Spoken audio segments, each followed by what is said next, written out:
Thank you, ladies and gentlemen, for joining us across the great Louisiana plain, where we are having so much fun advancing the cause of constitutional freedom in Louisiana, and slowly but surely, day by day, and on some days quite rapidly, draining the vast Louisiana swamp.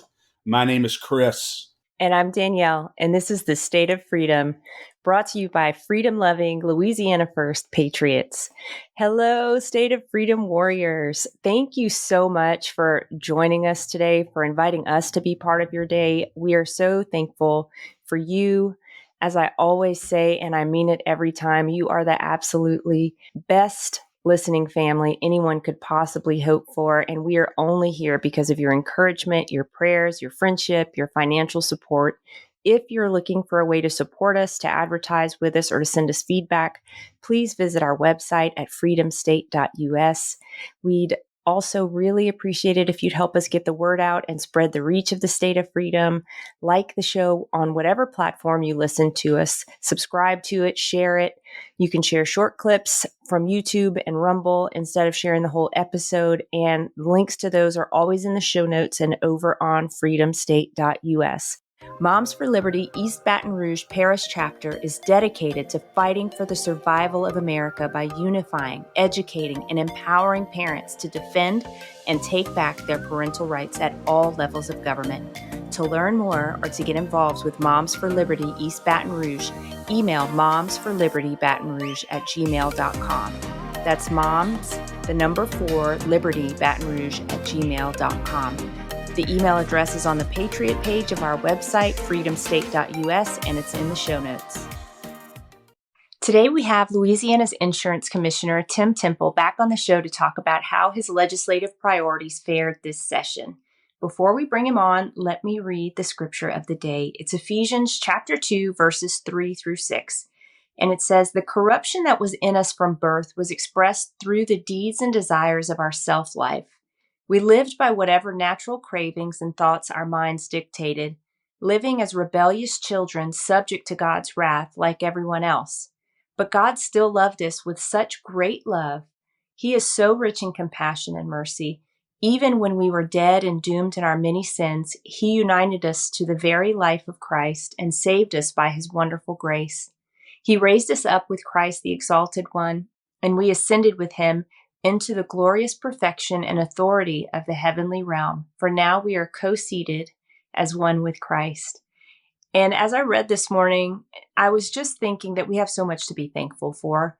Even though we were dead in our sins, living lives for ourselves and our selfish desires, Jesus came to earth and died for us to set us perfectly and wonderfully free.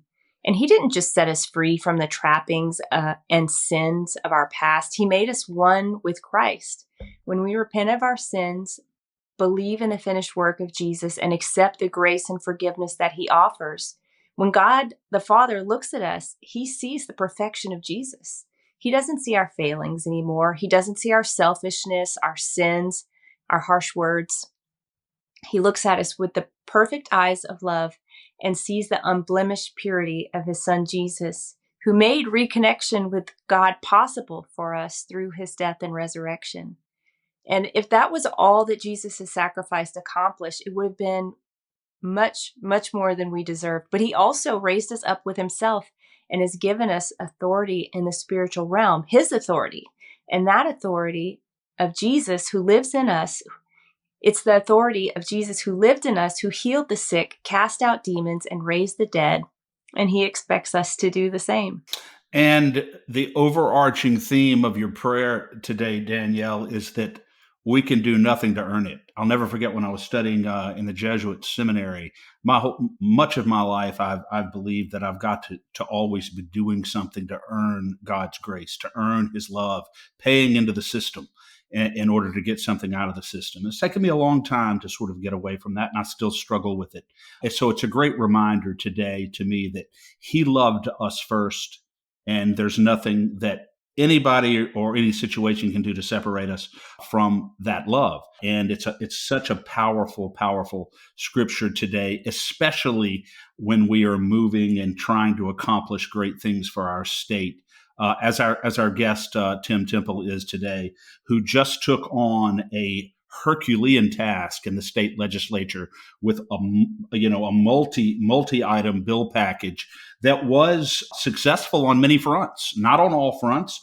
But Tim, welcome to the show. Thank you for coming on a little bit to talk to us about your agenda and how you fared and what it looks like going forward. It's such a pleasure to have you. Well, Chris, Danielle, I'm blessed and pleased to be here today. I want to start, Tim, with as you always know in politics, you're always going to have your naysayers. You're always going to have those who oppose you, and no matter what you do, Tim Temple could walk on water and you would be criticized for not being able to swim. So I preface this simply with that statement. But there was an organization, the Real Reform Louisiana Executive Director Ben Briggs, who after the session said, Louisiana families are suffering an insurance crisis driven by the increased threat of severe weather.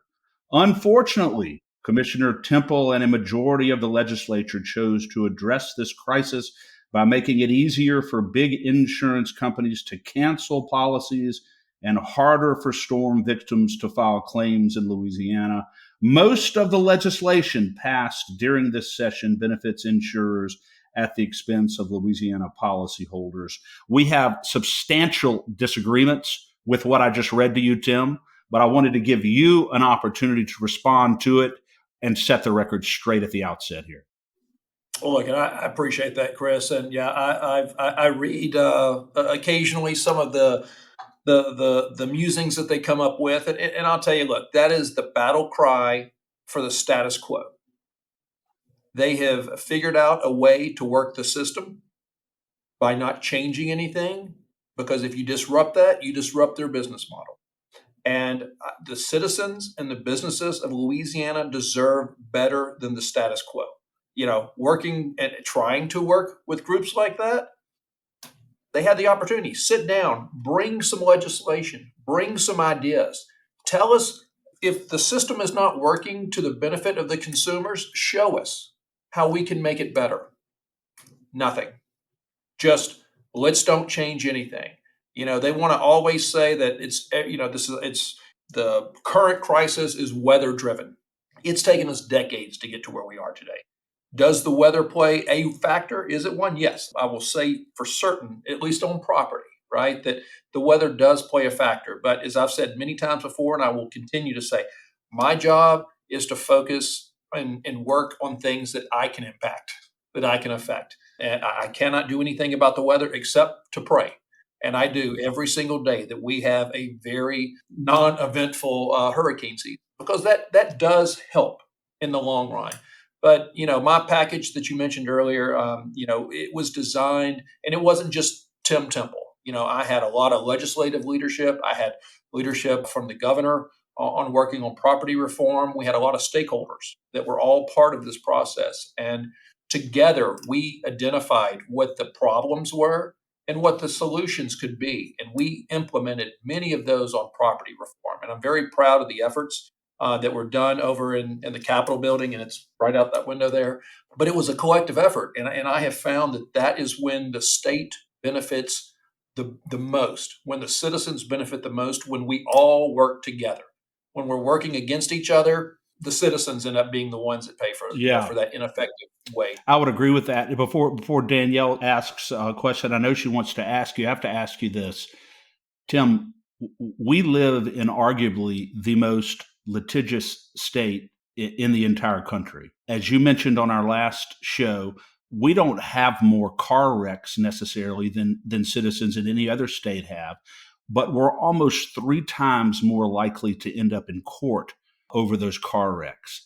There's the argument that our excessive litigation atmosphere here, oftentimes because of auto wrecks, slip and falls, you name it, has contributed our very high automobile insurance rates, let's say. They say that has nothing to do with it. What is your response to that? How can you make that argument? Well, I think the numbers prove it out. I mean, in Louisiana, as we've said earlier, that we have, and again, let's just talk about auto. But this also does bleed over into the property, as we saw after the hurricanes. But in auto, when you or I get in an auto accident, we're twice as likely to claim bodily injury from the national average. So for some reason, when we get in and look, the major wrecks are major wrecks. So I mean, when you see, major car damage and ambulances and all that, we know that's probably more justified. But we're talking about if someone bumps you, if you're at a stop sign and you roll into the back of somebody or someone rolls into the back of you in Louisiana, we're twice as likely to claim some type of bodily injury. And then from that, Chris, to your point, we're 2.3 times more likely to litigate as a result of that. We've got to change that. Before I assumed this office, I was elected to this office. And since then, I've always maintained that if you have been wronged by an insurance company, if they have not paid your claim, if they have paid too little toward it, if they had some type of scheme to not do what they were contractually obligated to do, yes, litigation is a right. It is a course. It's a legal recourse you have to seek, remediation. It shouldn't be the first thing you do when you have a claim. It shouldn't be you don't call your attorney or you don't call your doctor. When you have a property claim, whether it's a kitchen fire or a hurricane, you don't call your attorney to start the resolution of that. And so we've got to get back to working. Look, there's no reason that Louisiana should be the most expensive state in America for auto insurance or homeowners insurance or property insurance. And it is. It is driven by excessive litigation. What do you think accounts, Tim, for the mistrust that many Louisiana citizens have for insurance companies? I know Danielle is going to get in a little bit later onto all of the advertising, lawyer advertising, and all that. But what do you think fundamentally accounts for what seems to be this broad-based mistrust of insurance companies among Louisiana citizens? Well, I think it's that answer is complex, but I think it's worth trying to talk through. Part of it is the fact that over time, insurance policies have become more wordy, if you will, right? I mean, they are. I mean, they used to be a couple of pages, and now they're multiple pages. And if you do take the time to look at a policy, and look, most people don't. It starts off with what's covered, and then it goes into what's not covered, and that tends to be more. And then it gets into, well, it could be covered again if you buy back the coverage and you buy these endorsements and riders. It's just a lot of words, and it can be overwhelming. And it can certainly be overwhelming if you've had some type of catastrophic event in your life. If your neighborhood has been decimated by a hurricane, if your entire community has been decimated by a hurricane, it can certainly be the last thing that you want to do is try and figure out the claims process. And it's become complex. And that was part of the reform that we brought, was to address and try and simplify some of that. So that is a component. I think the other part of it is that, look, you just get bombarded with advertisements that suggest that, and that's been, I think, starting around 2000, best I can tell. That's when this messaging started that you need to hire an attorney to represent you against, the quote, big bad insurance companies, the greedy insurance companies. So companies that make all this money. And look, insurance companies are in the business to pay claims. That is their business. Receive premium, and then when a legitimate claim is filed, to pay that claim. That's their business model. But over time, it's been morphed into that's not their business model. And it's the other side doing that. And I can certainly understand that people may feel hopeless or a sense of desperation in an event where they've had some type of catastrophic event. And it's real easy just to say, I don't want to worry about that. I'm just going to hire an attorney and let them deal with that. But that has shifted the business model. Now insurance companies aren't just in the business of paying claims. Now they're having to defend from a legal standpoint. And I think it's important for your viewers to just, I would ask them to consider this. When you have a claim and you file it and you start to work with your insurance company's obligation is to pay your claim. When you litigate against them, when you hire an attorney, and now they're no longer in the claims business, they're now in the defending litigation business. So whoever files that claim has shifted the financial burden from the company paying the claim to the company now having to bend and do their job to protect the financial interest and viability of that company. So, like I said, there are certainly situations and scenarios where you need to litigate. And I want consumers to do that when it's justified. But to just automatically litigate after a claim, it's shifting that financial burden and that excessive cost. We we end up funding that through premiums. Yeah. Well, Tim, just to kind of go back to the place where we started the legislative session, what were some of the big things that you managed to see through to the finish line this session that you think will really make an impact for consumers? Yeah, Danielle, look, like I said, we had overall a good legislative session. There certainly were some areas where we came up a little short, and there were some bills that did cross a finish line that were watered down some. But I can tell you and your viewers on property, I feel very confident that we got the reform that we needed. And I say that because we had a bill signing with the governor, and there were four bills that were part of that package that were signed. Uh, those were key areas that the industry identified as barriers to entry, barriers to continue to do business, and barriers to exit the state if they want to. And all of that's centered around the free market, capitalism mindset of free enterprise. Let companies come in and do business where they want. So those squarely addressed the issues. The Fair Claims Bill, which Senator Kirk Talbot, that was one he authored. The File and Use Bill, which allows companies to modify their rates, both up and down, as market conditions dictate, not once every 12 months as negotiated with the Commissioner of Insurance. The 3-year rule, a bit of a controversial bill. But again, Louisiana was the only state that said that you have to continue to do business after you've done it for 3 years in a row with a homeowners. Only state that does that, only state in America, and only jurisdiction on the planet that I can find that we did that. So we were an outlier there.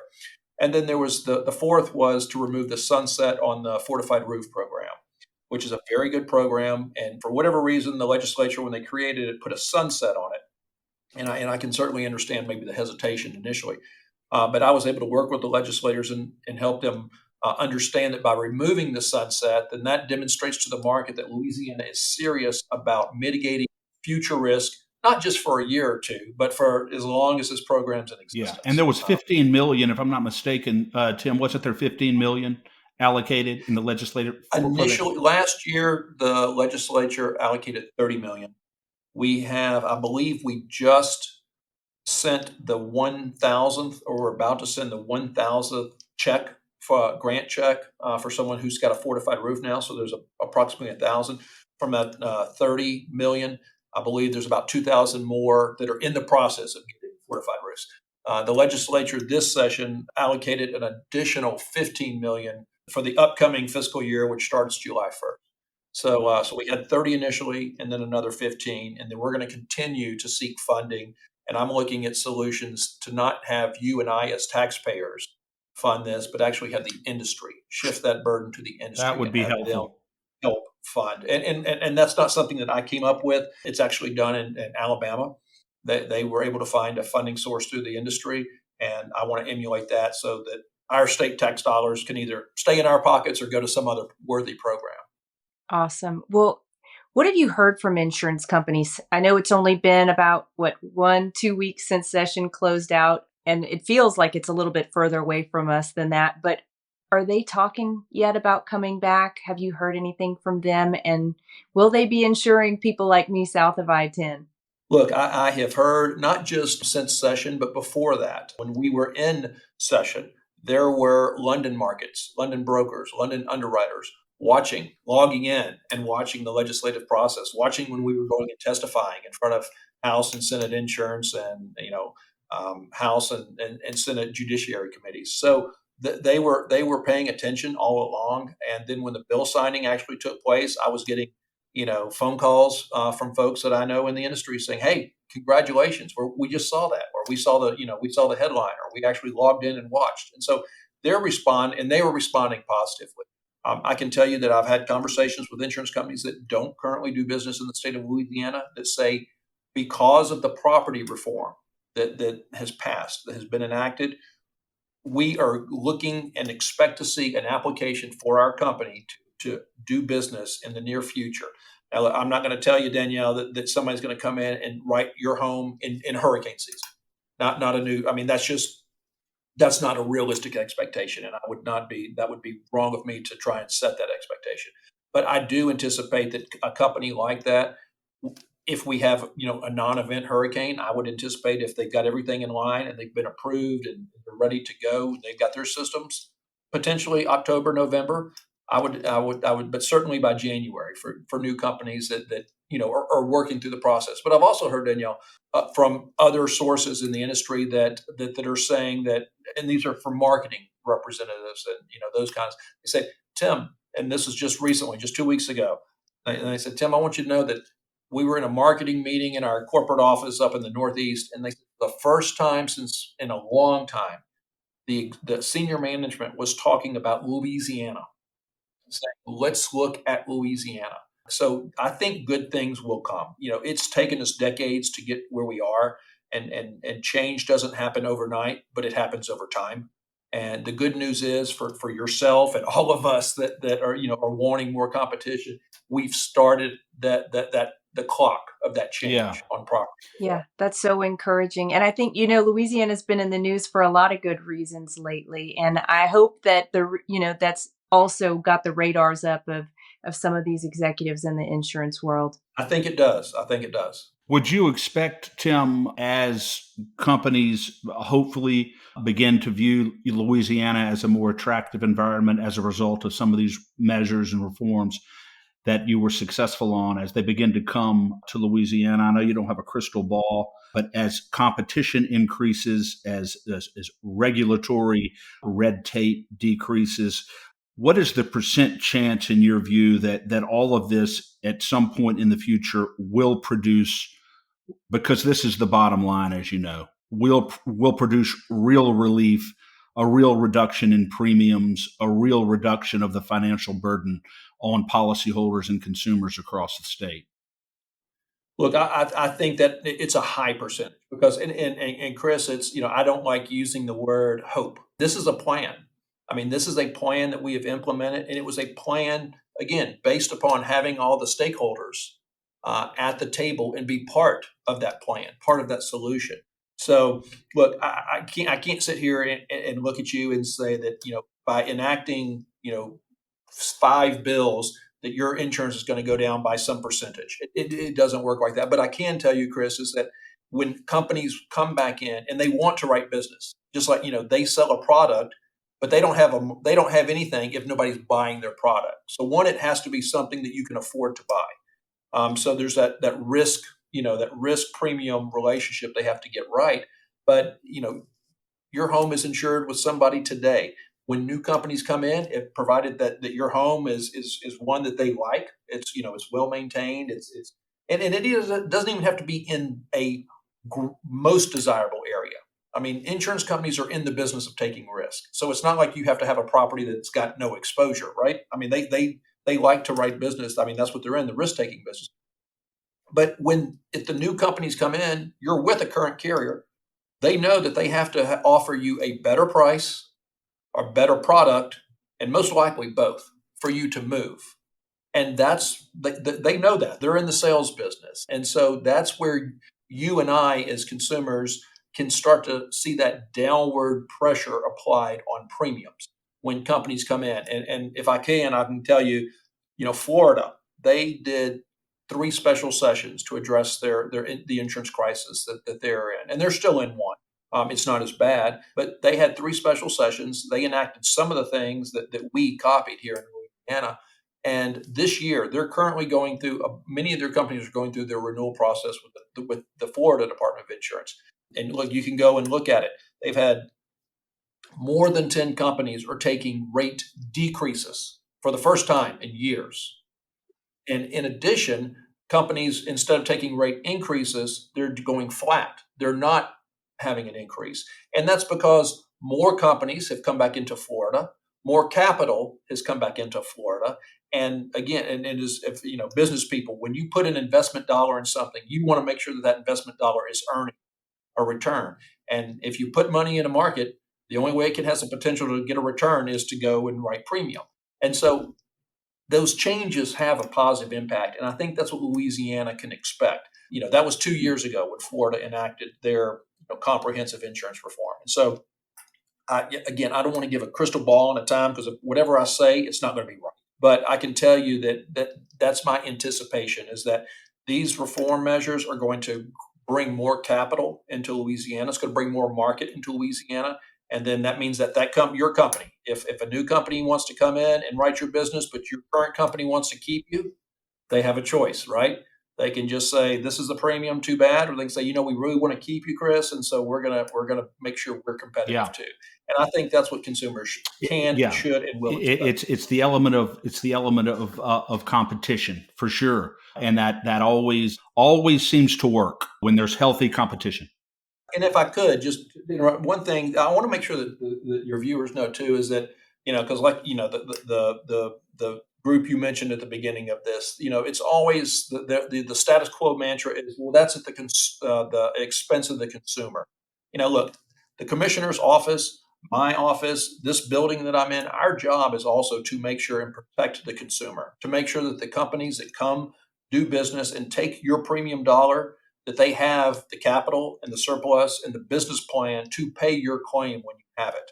If we didn't do that, then there would be no reason, to have this office. And that is a charge, and we take it seriously, and we regulate, and we're going to make sure, that we work with the industry to hold them accountable so that when you do have a claim, it's paid timely, quickly, and accurately. And Tim, I love what you said earlier about you don't have hope, you have a plan. Or you don't like to use the word hope, you have a plan. I used to have a boss that would always say, hope is not a plan. And hope is not a plan. Yes. And in listening to what you were just saying, attracting new companies to the market also seems to be a great asset to consumer protection because these companies are less leveraged in more, in south of I-10 type areas that may be at greater risk, right? Like they are able to spread the risk out amongst a number of companies or quite a few more companies who have the ability, as you've indicated, to kind of sustain paying claims should anything horrible happen. But the burden's not going to be on 3 or 4 companies. Maybe it'll be on 20 or 30 companies. And that also brings consumers greater protection. Well, and Danielle, you're right. And I've, I would testify at the Capitol all the time. The best consumer protection that you and I can have is competition.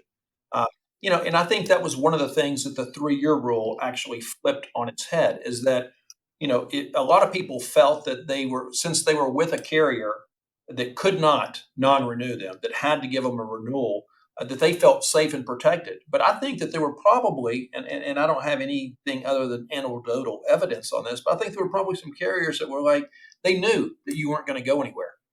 They knew that you thought that, well, I'm going to stay with this company because they have to keep me. And I think there was probably some probably bad actors a little bit on both sides. Probably had some consumers that didn't take care of their home as well as they needed to because they just knew that the carrier was going to, couldn't non-renew.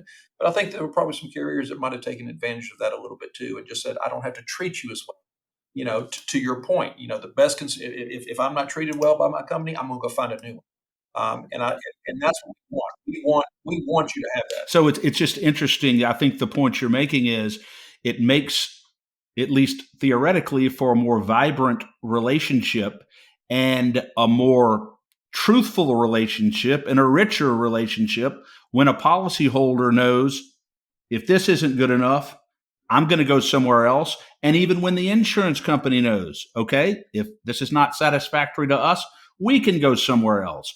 It just seems like the relationship is more genuine in that type of a structure.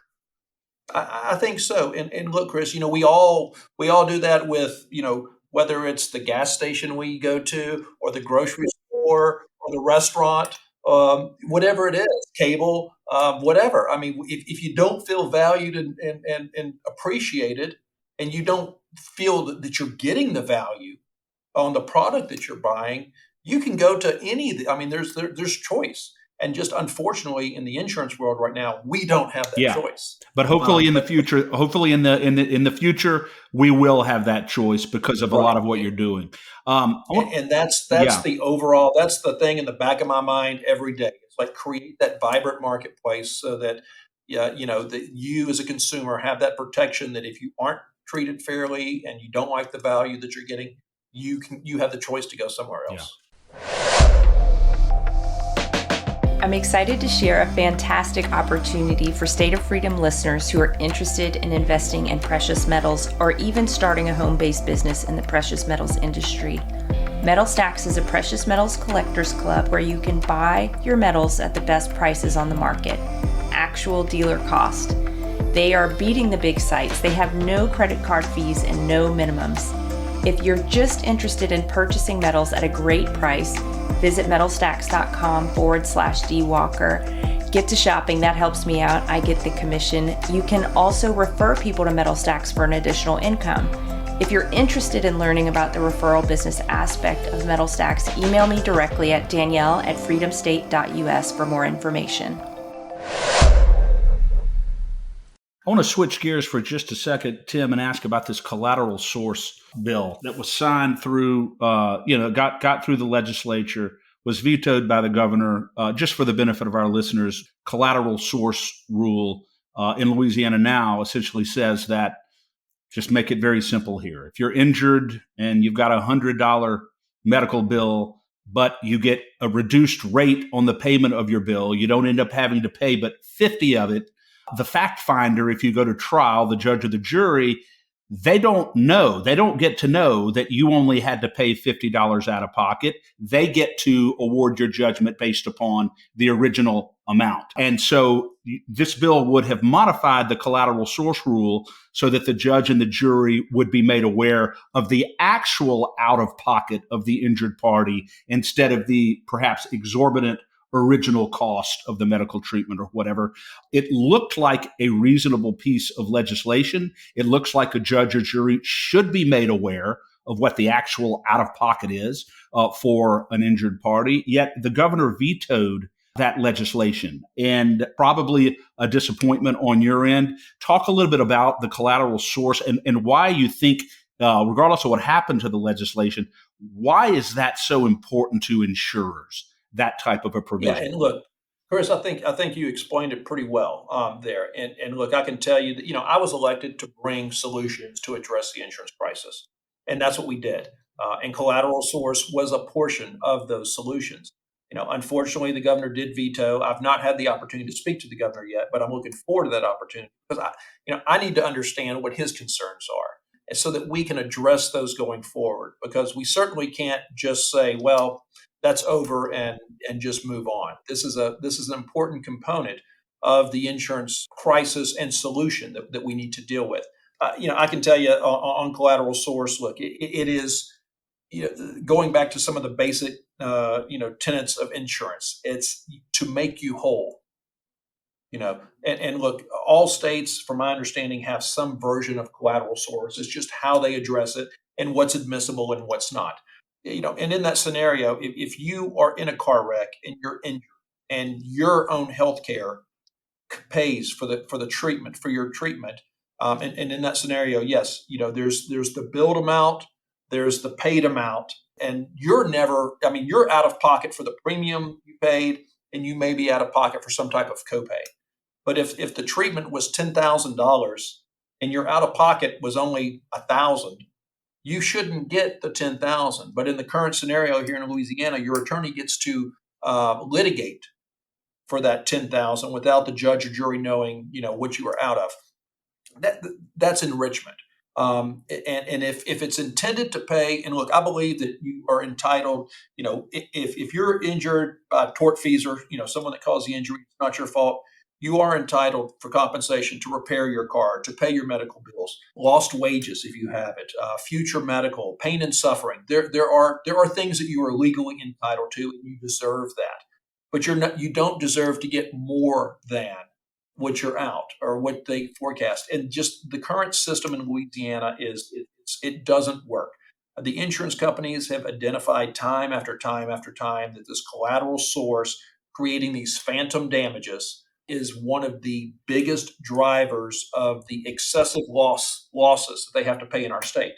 And look, insurance companies are business, and if they have more loss somewhere, they increase premiums to compensate for that, and you and I pay for that. So you look, I 100% in support of people getting what they're owed.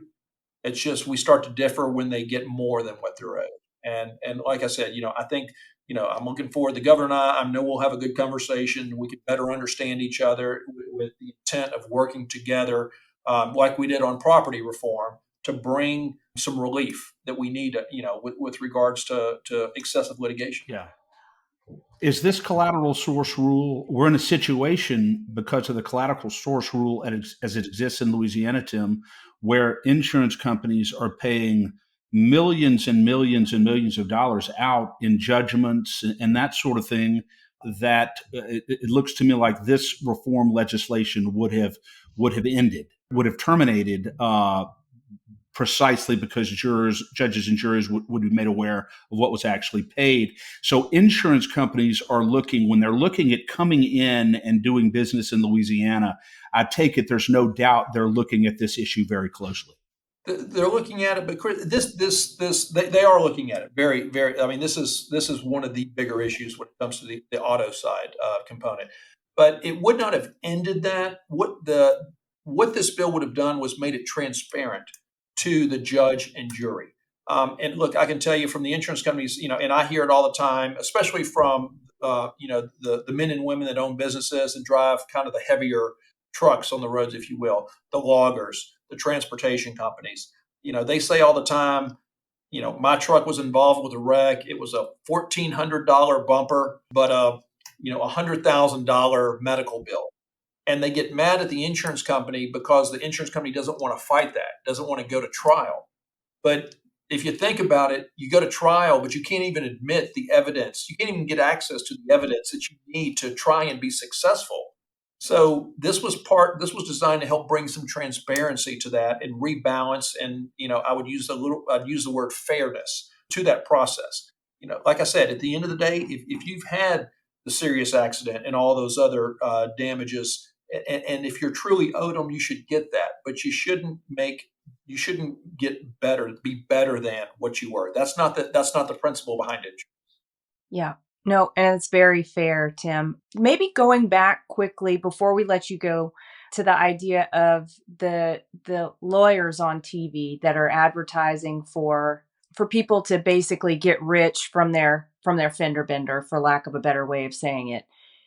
You talked about how you would encourage anyone who's been in a small accident, really anyone who's been in an accident, to reach out to their insurance company first. That's the first port of call. And then if things don't go well there, you have other recourse. Is there any hope for reform on what that might look like? I mean, I don't see these kinds of advertisements when I visit other states. Yeah. And look, and that's the part of the conundrum that we deal with, is that you can't prohibit that type of advertising. The thing that I try to message to people, and just in the limited scope, that ability that I have from this office, is that we've got to put the cart behind the horse, and the horse is the healthy insurance industry claims process. And that's what needs to take place first. And if it doesn't work, well, then yes, you have to, you have other legal recourses to do.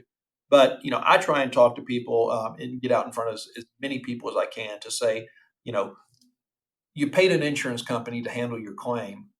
Let them do what you paid them to do. And if the outcome isn't what you think it should have been or it needs to be, then you do have a recourse. But anytime you pick up the phone to call your doctor or your attorney before you call the insurance company and let that process start, you've introduced transactional friction, which is additional cost to the process. And I want you to be made whole. If you've been wrong, you deserve to be made whole, but you don't deserve to be made better at. And how do we deal with the with the item you're talking about, the advertising? I don't know what that solution is. It's a cultural thing too, I think. Yeah.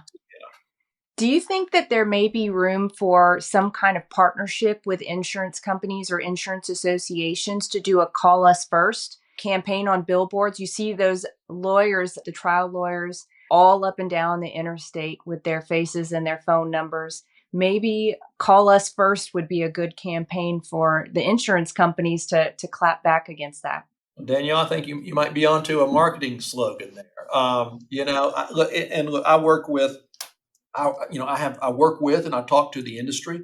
Look, I would like to work with and talk to the plaintiff side too, to work through these solutions. We did that on the property side, which I mentioned. We had all the stakeholders in the room, and we came up with some meaningful solutions. I'd like to have the same opportunity with the whether it's the advertising attorneys or just plaintiff. It doesn't matter what they want to refer to as. But I think we have to look at the end of the day it's the working class that get hit the hardest, that are impacted the most severely with excessive insurance premiums. In Louisiana, I think, and I just did a radio program yesterday, and I had somebody send me the numbers. In Louisiana, the average homeowner, wage earner, spends 7% of their income on insurance, and that is the highest in the country. So we spend more of our paycheck on insurance than any other state in America, and we're also one of the poorer states. So that means it's even more, it's a bigger hit to our budgets. And so, I hear the other side that say, we're protecting the working class, by allowing them to litigate whenever they want. I'm trying to protect the working class on the front side by having affordable insurance, creating a market where their insurance is affordable. Because I don't know if you're ever going to be in a scenario where you need to litigate. I don't know that that's ever going to happen to you, Danielle, or you, Chris, or myself. But I do know that all three of us have to have insurance. We have to have homeowners. We have to have auto. And if we have a business, we have to have general liability and other coverages. So we have to have that. And when I hear people saying it's unaffordable, well, I'm not going to say it doesn't matter if you can't sue or not, because we're not trying to say you can't litigate. That's so. But we do have to have affordable insurance, and we've got to refocus on that and make sure that we're doing everything we can to create that competitive environment. So those premiums, you get that downward pressure on those premiums again, and it gets back to being affordable, because you don't want to have a home without insurance. You don't want to drive a car without insurance, because when something does happen, and it will, then you have to pay 100% of whatever that is. And nobody wants to.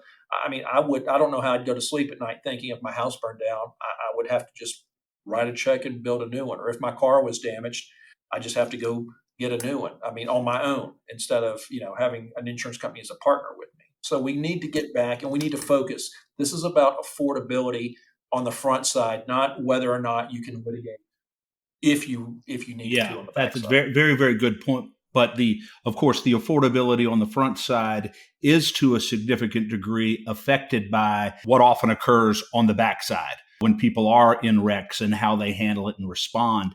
Let me ask you this final question, Tim, and then if Danielle has anything else. But what is your experience, having been in the industry, the way that most claims adjusters, because that is where most of this is either resolved or not resolved, on the level of the claim and the relationship between the adjuster and the injured party or the party who has the claim. Is your experience that most of the claims adjusters generally act in good faith, or is there some incentive for there to be a lawsuit, for it to go to litigation? Or I guess what I'm getting at is it seems like it's really in everybody's best interest, for the most part, to try to resolve the claims fairly without getting caught up in protracted litigation. But what has been your experience in the industry insofar as how the typical insurance adjuster deals with a claimant? Yeah, well, and that's a great question. And Chris, as you and your viewers know, I grew up in this industry, and I wore a lot of different hats as an agent, as a reinsurance broker, working in commercial trucking and working in the catastrophe claims business. And I can tell you that, and people have heard me say this before, insurance is good when it works, and it's catastrophic when it doesn't. because that's really when you need it, when you have a claim. But I can tell you that from the adjuster standpoint, the men and women that I know and I used to work with years ago, I mean, they're proud of the work that they do, and they know what they're doing. They know that part of their job is to help you repair, recover, and rebuild. If we're talking about whether it's an auto accident or homeowner, their job, and they know it, is to help get you back on your feet, to help get you moving forward again after something which terrible has happened. And look, whether it's a car wreck or your kitchen fire in your home, it's a catastrophic event to you, whether or not it's one or hundreds of thousands of people that are going through similar scenarios. And adjusters understand that their job, that's what they're incentivized and paid to pay claims. Like I said, the insurance industry's business model is to receive premiums and pay claims. So there are always some bad actors. And unfortunately, I think what happens is that it's the bad actors that you hear about the most. And then the other side likes to take that and make it seem like that's how the entire industry works. But look, let's also talk, Chris. After Hurricanes Laura, Delta, Zeta, Ida, 4 hurricanes, 2 of them some of the strongest our state has ever experienced within a 12-month period, 800,000 claims. I mean, the system was overwhelmed. And unfortunately, there were people that had bad experiences. And I don't think it was intended by the industry. You had that many claims overwhelm the system. You had COVID. You had just a lot of negative influences on the claim experience. And again, I'm not trying to say that there weren't bad actors out there. There's always going to be somebody like that. But again, that's part of the department's charge here, is to help make sure and work with the industry for consumer protection, to make sure that we're watching over the claims process, that we're holding those insurance companies accountable, and we're also holding those claims adjusters accountable. And when we see or hear that there's someone that's not doing what they're supposed to be doing, they're out. That's our job. But I think overall, the industry responded as best they could under very trying circumstances. Yeah. And that's been our experience down in Ida territory, where our family and our whole neighborhood, I mean, really our whole community was really devastated. We've seen, our family fortunately had good experience with insurance company, as good of an experience as you can hope for, honestly. And, but plenty others, the bottom fell out of the insurance companies, and they and the state were left holding the bag. And that's a lot of paperwork and a lot of heartache and things to work through. But thank you so much for what you're doing, Tim. Thank you for your leadership and for trying to resolve the crisis that we're in. How can people follow your work? How can they reach out to your office if they have any ideas or concerns with what they may be seeing in their own lives? Yeah, well, look, the easiest way is to go online at ldi.la.gov. It's www.ldi.la.gov. And look, and if people have a complaint, there's a way that you can file a complaint. And I'll tell you that the way the system's set up here, when you file a complaint, it's assigned to someone to look into it, and that person responds back and lets you know what the resolution, if there is resolution on that. So it doesn't just go in a in a black hole somewhere and never surface again. So I want your viewers to understand we take those seriously. If you want to get in touch with me, you can certainly go on there and look. I'm going to show you that I don't even know the phone number here to say, and I should. But it's on your website. It is on the website, and hopefully you won't broadcast that to everybody. But but just because I've been spending almost every day and night over the Capitol during session, and I still got a few things I need to learn, and the phone number here is one of them. It's all good. I don't even know my own sister's phone number. It's fine. It all gets programmed into your phone. That's the point. I want to say it's 1-800-259-5300, but okay. I'm going to fact check. We won't hold you to that, Tim. But thank you for coming on and for the good work that you do, for the good things that you were able to get through during the session. And for understanding in a more general sense, understanding the very delicate balance that exists between the insurance industry and the fair and equitable disposition of consumer complaints and claims and low insurance rates, and how it all fits together. It's not going to happen overnight, as you said, but someone with your background, as opposed to a a bureaucratic background, someone who has the background in the actual field, in the industry, who's been on all sides of it. If anybody can get the job done, you can, and we'll continue to pray for you and work with you. And it's always a blessing to have you on the show. Well, look, I appreciate that. Please continue the prayers. I take them everywhere I can get. And look, I'd love to, Chris and Danielle, y'all just tell me when you'd like me to come back on and update you whenever it's relevant and important to you. Thank you. We will. Hopefully it won't be around a hurricane. That's great. Pray for that. All right. God bless you. Thank y'all very much. Awesome. Thank you. Have a great day. Thank you both. Thanks for listening to The State of Freedom. To stay on top of all the calls to action we mentioned today, just check out the show notes for the episode. If you'd like to support the show financially, visit our website at freedomstate.us. If you'd prefer to give by mail, you can send a check to The State of Freedom, LLC, at P.O. Box 861, Berg, Louisiana 70343. If you own a business in Louisiana and are interested in supporting our show by advertising, please email us at info@freedomstate.us. To get involved with Louisiana Citizen Advocacy Group, visit lacag.org, LACAG.org, or email Chris at chris@lacag.org. If you're enjoying the podcast, please subscribe and share it. Give us a 5-star rating in the reviews. Thanks again, everybody. We'll see you next time.